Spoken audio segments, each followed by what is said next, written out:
Sahabat setia Gowori yang dikasihi Tuhan, Shalom. Hari ini adalah Sabtu 29 Juni 2024. Happy weekend untuk kita. Hari ini bersama dengan gereja kita merayakan Hari Raya Santo Petrus dan Paulus. Hari raya besar dalam gereja. Kenapa ya? Dua tokoh gereja ini dirayakan secara bersamaan, Petrus dan Paulus. Karena keduanya adalah rasul besar yang menjadi soko guru gereja. Simon Petrus adalah seorang nelayan yang dipanggil untuk mengikuti Yesus bersama dengan saudaranya Andreas. Petrus lahir di Betsaida dan ayahnya bernama Yunus. Sebagaimana bacaan yang kita dengar hari ini, Yesus mengatakan, "Berbahagialah engkau Simon bin Yunus," karena ayahnya namanya Yunus, ya kan? Kepada Santo Petrus, Yesus memberikan kunci kerajaan surga dan mendirikan gerejanya di atas dasar batu karang, batu yang kokoh dan kuat. Rasul Paulus juga merupakan rasul yang sangat luar biasa. Ia lahir di Tarsus dan menjadi murid dari Gamaliel, seorang pengajar terkemuka di Yerusalem. Rasul Pauluslah yang mendapat pengalaman titik balik dalam perjalanannya ke Damsyik. Ia diubah dari pengejar-ngejar pengikut Kristus menjadi pengajar dan rasul bangsa-bangsa. Kita bersyukur mempunyai dua soko guru gereja yang kita rayakan hari ini. Mari kita bersama-sama merenungkan firman Tuhan yang diambil dari Injil Matius 16 ayat 13 sampai dengan 19. Kita siapkan hati kita. Haleluya, haleluya.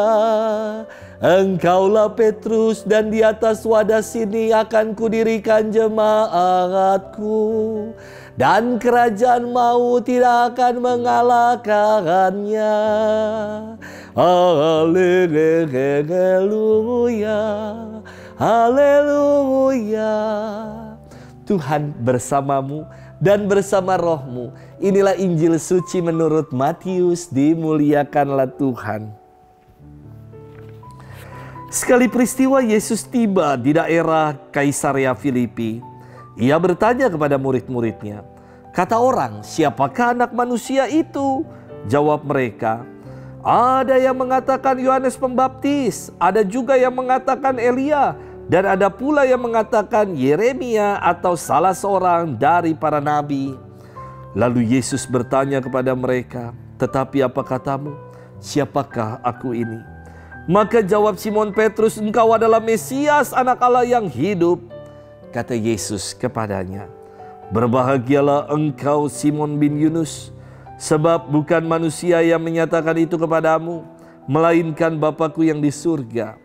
Dan aku pun berkata kepadamu, engkau adalah Petrus, dan di atas batu karang ini akan kudirikan jemaatku, dan alam maut tidak akan menguasainya. Kepadamu akan kuberikan kunci kerajaan surga, dan apa yang kau lepas di dunia ini akan terlepas di surga." Demikianlah sabda Tuhan. Terpujilah Kristus. Sahabat setia Gowori yang dikasihi Tuhan, Shalom, happy weekend untuk kita. Suatu kali dalam kesempatan ngajar katekumen, supaya interaktif, saya adakan kuis di dalam kelas. Wah. Salah satu pertanyaan dalam kuis saya bertanya ini, siapakah yang memegang kunci kerajaan surga? Dan ada seorang katekumen yang menjawab, Santo Yakobus Romo. Lah, kok Yakobus, saya tanya. Teman-teman katekumen lain pada ketawa. Dan ada yang mengatakan, Romo, mungkin Yakobus yang megang kunci surga bagian belakang, Petrus yang bagian depan. Atau mungkin Yakobus diberikan duplikatnya oleh Santo Petrus. Saya sampai geli sekali mendengar bahwa Yakobuslah yang memegang kunci kerajaan surga. Untung akhirnya dibaptis juga dia. Sahabat setia Gowori yang dikasihi Tuhan, firman Tuhan hari ini maknanya itu dalam sekali. Yesus bertanya kepada para muridnya, kata orang, siapakah anak manusia itu? Dan para murid langsung segera menjawab. Ada yang mengatakan engkau itu Yohanes Pembaptis. Ada yang mengatakan engkau ini Elia. Ada pula yang mengatakan engkau Yeremia. Atau salah seorang dari antara para nabi. Namun beriman kita bukan kata orang. Beriman itu adalah pengalaman pribadi kita dengan Tuhan yang sungguh. Maka Yesus bertanya kembali, tetapi apakah katamu? Siapakah aku ini? Menurut kita pribadi-pribadi. Dan Petrus mengemukakan jawaban yang spektakuler. Dia mengatakan, engkau adalah Mesias, anak Allah yang hidup. Sebuah pengakuan iman akan diri Yesus yang sejati. Maka Yesus memuji Petrus dan berkata kepadanya, berbahagialah engkau Simon bin Yunus, sebab bukan manusia yang menyatakan itu kepadamu, melainkan Bapa-Ku yang di surga. Dan aku berkata kepadamu, engkau adalah Petrus, dan di atas batu karang ini aku akan mendirikan gerejaku, dan alam maut tidak akan menguasainya. Pengakuan Petrus ini bukan sekedar omong doang. Namun pengakuan ini sungguh-sungguh lahir dari kesejatian iman Petrus.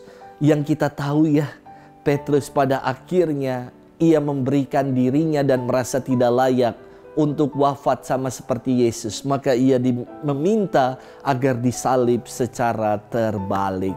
Sahabat setia Gowori yang dikasihi Tuhan, dua Rasul Tuhan yang istimewa yang kita rayakan hari ini, Petrus dengan Paulus, adalah soko guru gereja. Mereka sampai luar biasa mewartakan Injil. Kenapa itu semua mereka lakukan? Karena mereka punya pengalaman pribadi, pengalaman iman yang nyata akan siapa Yesus itu buat diri mereka. Pertanyaan yang sama mungkin Yesus tujukan bagi kita semua. Siapakah dirinya untuk kita? Semoga jawaban kita atas siapakah Yesus untuk kita membuat kita pun mampu untuk memberikan diri kita seperti Petrus dan Paulus. Memberikan diri bagi pewartaan kabar sukacita. Memberikan diri dalam karya pelayanan gereja. Semoga itu yang mau kita upayakan. Selamat bermenung. Dan Tuhan memberkati kita selalu dalam nama Bapa dan Putra dan Roh Kudus. Amin.